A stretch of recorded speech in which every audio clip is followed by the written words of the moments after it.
is up, everybody? It is Alex from Heavy New York calling from the altar again, and this time we are here with Adam of Saint Asonia. It is so great to be able to talk with you. Thanks for being here. Of course, man. Thanks for having me. Anytime, Appreciate it. man. Anytime. It's so great to have you here. Thank you for giving us more new Saint Asonia to end 2022 with. We got the new album Extrovert coming out on the 18th. Could the first Mhm. single that you released, Wolf, maybe serve as a good representation of what this whole album is going to sound like, or is that just the tip of the iceberg of what's to come? Yeah, I feel like it's just the tip of the iceberg there, man. This EP, Extrovert, I ended up co-writing a lot of these songs with different guys here where I live in Nashville. The guys from Wage War and Memphis Mayfire and a few other bands. So, I think that the music on Extrovert is it's sort of goes in a few different directions, but yeah, Wolf is just one of those directions. So I think it's just the tip of the iceberg, like you said there. Did you consider this just sort of like picking up where you left off after Flawed Design, or was this meant to be kind of like a new beginning for Saint Asonia? Yeah, you know what? With the lineup changes that we had within the band, just with new guys in the band and stuff, I definitely felt like this batch of songs, like Introvert and Extrovert, was sort of a new beginning. I'm pretty proud of Flawed Design and how it turned out, and the amount of time we put into it. But there were some elements that I think were missing on that record that really wanted to get into on this new music. So I think we did that. We worked with a different producer this time around, and it feels really good. Where the band is right now and the music that we're putting out feels like it's in the right spot. hmm Does the Yeah. songwriting process ever start off with a preconceived vision in a way, or is the songwriting process a very like improvisational and sort of experimental process?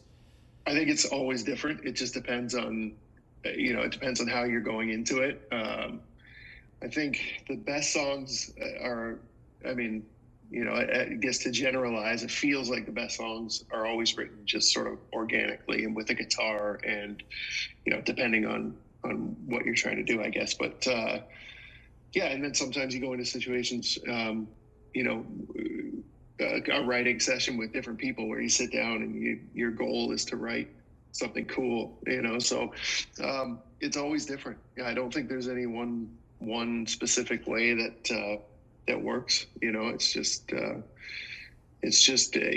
Co-writing with people is very cool because you all have a common goal, and that's to make the song the best it can be no matter what. So it's not about trying to get your ideas in there and all that stuff. It's just about collaborating with other people. So there's so many different ways, to write songs, but I always like sitting with a guitar and coming up with riffs, or sitting with an acoustic guitar and coming up with something that way.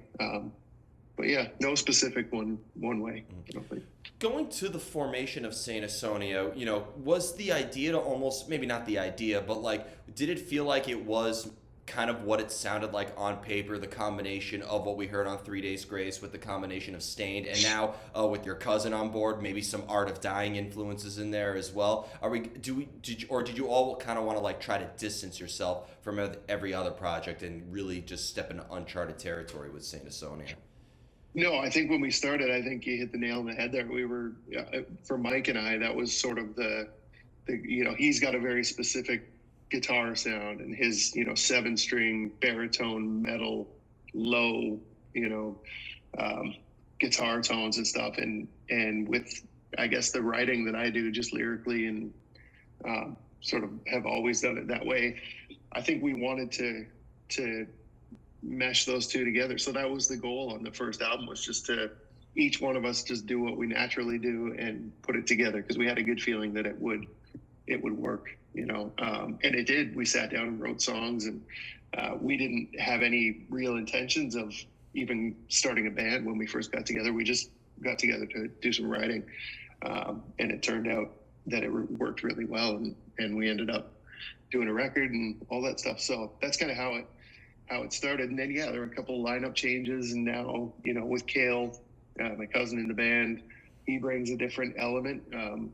he's a great singer and a great player and a great writer. So he brings so much to it. And same with Cody, our drummer. He's just so talented.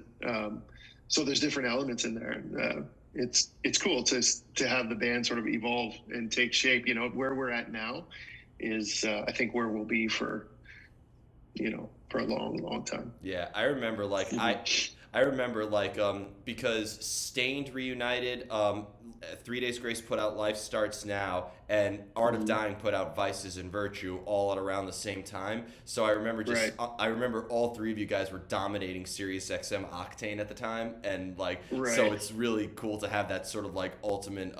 You almost hear that collision coming together. It's almost a super group that That's makes cool. too much sense in a way.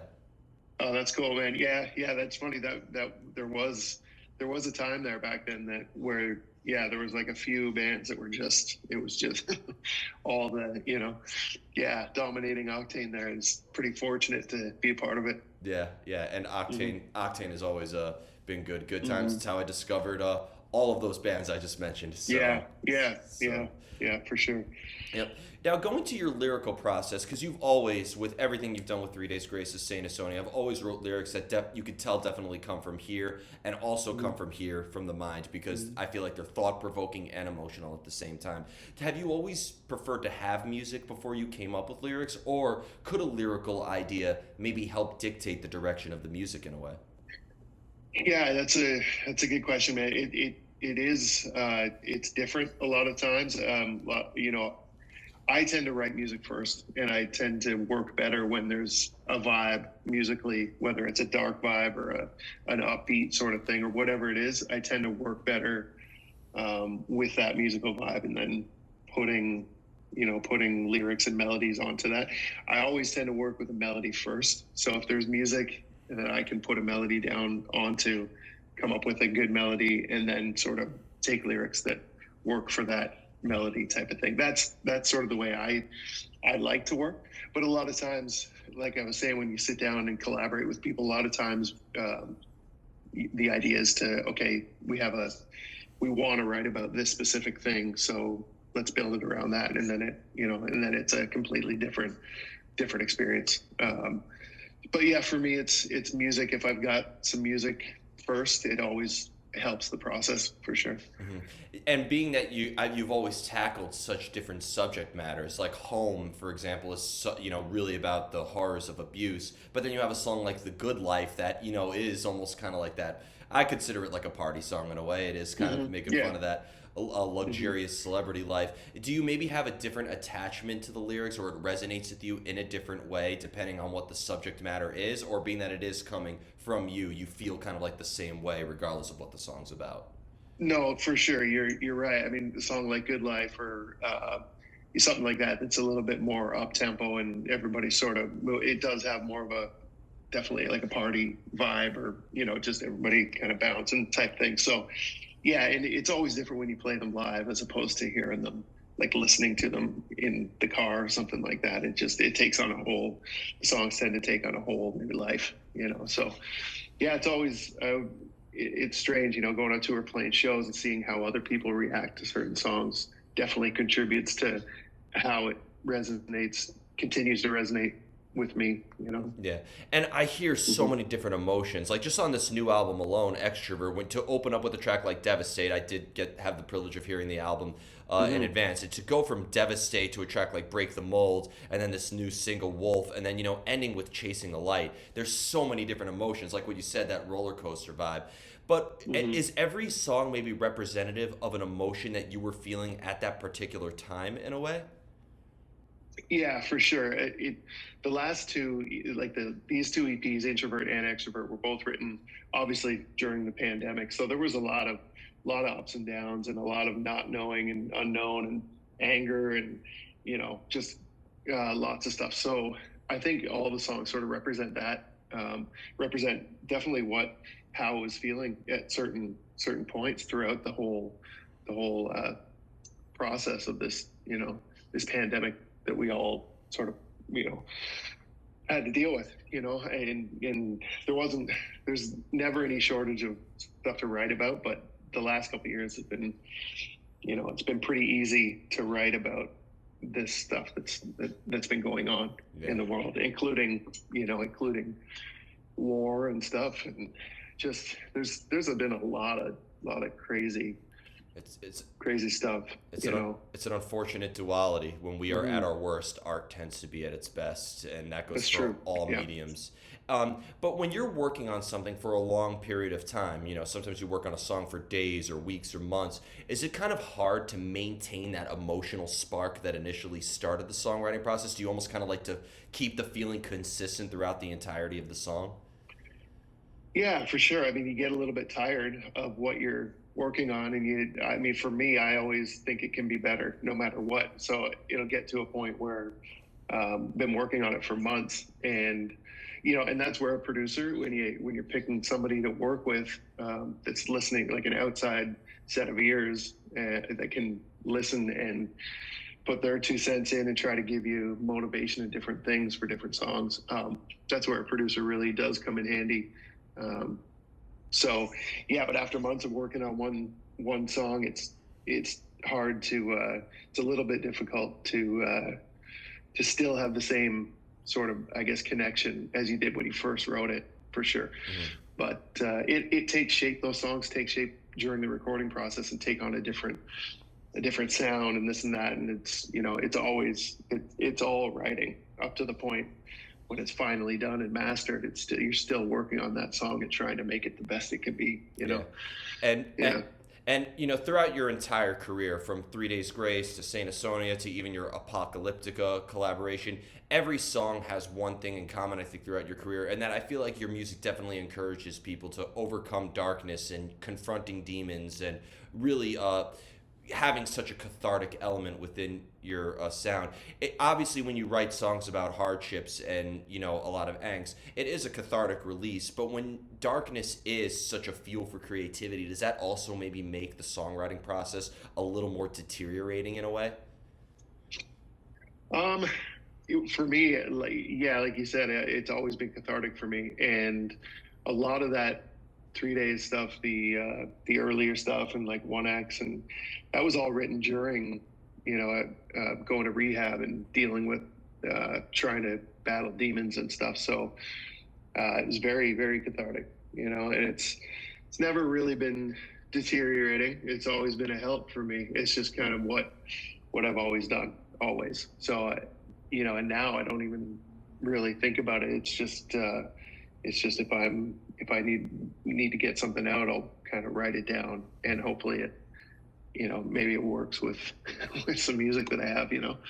So it's yeah, I don't find it to be too draining. Just if anything, it's kind of the opposite. It's pretty refreshing. And speaking of which, because I did want to bring this up, next year is going to march 20 years since the debut of 3 Days Grace, since we heard, the epic chorus of I Hate Everything About You. And Right. people still sing it like it was released yesterday. So I kind of wanted to go back in time a little bit and turn back the clock. What was the sort of mindset? Obviously, with a track such as Home or I Hate Everything About You, there was sort of like a lot of angst. But I feel like with a track just like You, there was a good rebellious form behind it. What was the sort of mindset with that, and how would you say the evolution has occurred almost 20 years later? Yeah, I mean, back then when we were writing that record, we were newly signed to a record deal and stuff. So, and we were doing a lot of work with a producer, Gavin Brown, at the time. Um, we, I mean, we sat together and tried. We had all these riffs and ideas and lyrical parts and melodies, all sorts of stuff that we had written over like the course of like 10 years, and we had to ram it all into like an 11 song CD, or so. But the process is still very similar. We were sitting around the studio with our guitars, everybody coming up with ideas and just throwing things out there until something sounded amazing, and then everybody would lose it and say that's it. So um, I think that still happens with songs, like collaborating and writing and stuff. But yeah, it was a special time for sure. Back then, it was quite a bit different than it is now. There was a lot of money being handed out to rock bands and stuff from big labels, and that, I mean, that just doesn't happen anymore. But yeah, it was a special time for sure. And 20 years, I mean, it went by, in the blink of an eye. Yeah. It's crazy. I was Yeah. I was in third grade when that album came out, so not Right. not to Right. make you feel old, but like Right. and what I Thanks. found unique about that album was like, though I felt like it was marketable because at the time, like, and I don't like the whole genre labeling thing, but for lack of better words, I felt like it catered to the emo crowd. Like I felt like people were Mm, jamming that who were listening to My Chemical Romance, but with bands like Disturbed taking off at that time, it had like that more sort of heavy rock catering to it. mm, But then it also, sure. with the rise of bands like Nickelback or Three Doors Down, it kind of also catered to that as well. It almost seems like that album was sort of like a bridge between all forms of rock that was big at that time. That's really cool, man. I've actually never thought about it like that. I think you're right. I think there was a lot of different influences. For me, I was, well, and most of us in the band, we were influenced by a lot by the Seattle music scene too, like Pearl Jam and Nirvana and stuff. So to throw that in the mix as well, I don't. It definitely wasn't even something that we thought about at the time. It was just what we were writing at 18, 19, 20 years old or whatever. Yeah. And then this Yeah. year also marks 10 years since the last 3 Days Grace album you were on, of Transit of Venus. Right. So, with that happening, and then with this incredible work that you've done with 3 Saint Asonia albums, like, how would you say that your songwriting process has changed with, the last album from your previous band and to your first album with this amazing new band? You know what? I mean, I don't know that it's really changed because, like I was saying earlier, depending on the situation, feels like songs are written in different scenarios and stuff. Whether you're sitting with other people or doing it, on your own at home. So, it was the same thing back then, and it's the same thing now. I just tend to write the same kind of way. Hopefully, we can get everybody in a room and get ideas going and that sort of thing. That's always amazing, but it's always great to sit in the studio, in your own little home studio, and just have your face buried in a computer writing riffs. So that really hasn't changed. It's just, I think, obviously the way that people listen to it and consume it, that's been the biggest change. That's one of my favorite quotes. I heard that in art school. A person's art never changes, it's that people change. And Mm-hmm. that's a really good point that you bring up there. And you led me perfectly into the next question for your songwriting process for any project this could apply to.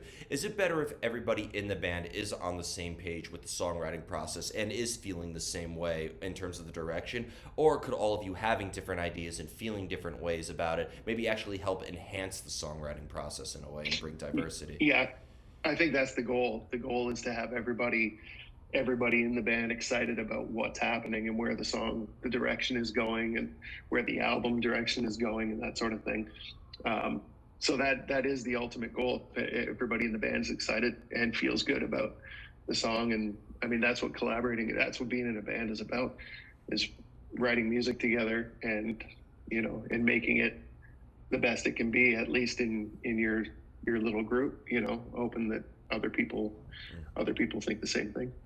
In order to get that inspiration, that creative energy, if you will, like, do you need to kind of put yourself in a specific place in order to cultivate ideas? Or does inspiration just strike out of the blue and you almost kind of don't need to look for it in a way?